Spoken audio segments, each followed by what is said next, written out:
आणि 2019ला अण्णा मात्र 17,000 मतांनी निवडून आले। अध्यक्ष महोदय, त्याचाही एक किस्सा मला आठवतोय, मला तो सांगावासा वाटतो। 2019च्या विधानसभा निवडणुकीच्या सुरुवातीला पक्षाने अण्णाला उमेदवारी नाकारली।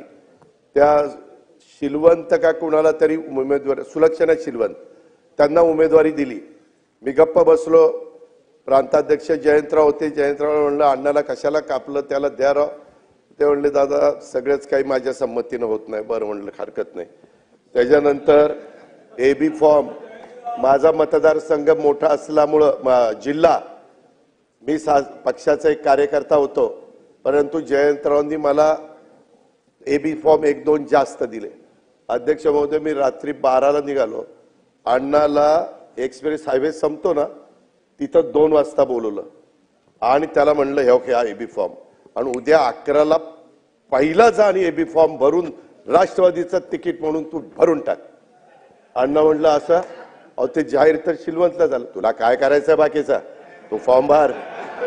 फॉर्म भरायला लावला तो 2 वाजता का 2:30 वाजता माझी वाट बघत होता तिथं।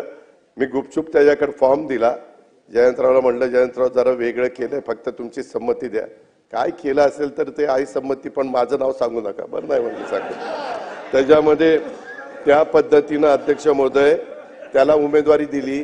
ती सुलक्षणा गेली 11:15ला। ते म्हणले राष्ट्रवादीचा फॉर्म आला। तुझा कसा राष्ट्रवादीचा फॉर्म? तिचा फॉर्म नाही, काही नाही। आणि अण्णा त्या निवडणुकीत 17,000 मतांनी त्या ठिकाणी निवडून आला। आणि अध्यक्ष महोदय, मला सभागृहाला सांगायचं, विशेषतः राष्ट्रवादीच्यांना, तुमच्या मागच्या बसले त्यांना, की त्यावेळेस अण्णांनी माझं ऐकलं, राष्ट्रवादीचा एबी फॉर्म भरला म्हणून त्या ठिकाणी बरं झालं। त्यावेळेस आमदार, आज विधानसभेचा अध्यक्ष तो होतोय। राजकारणात माझं ऐकलं तर कुणाचं किती भलं होतं ते बघा।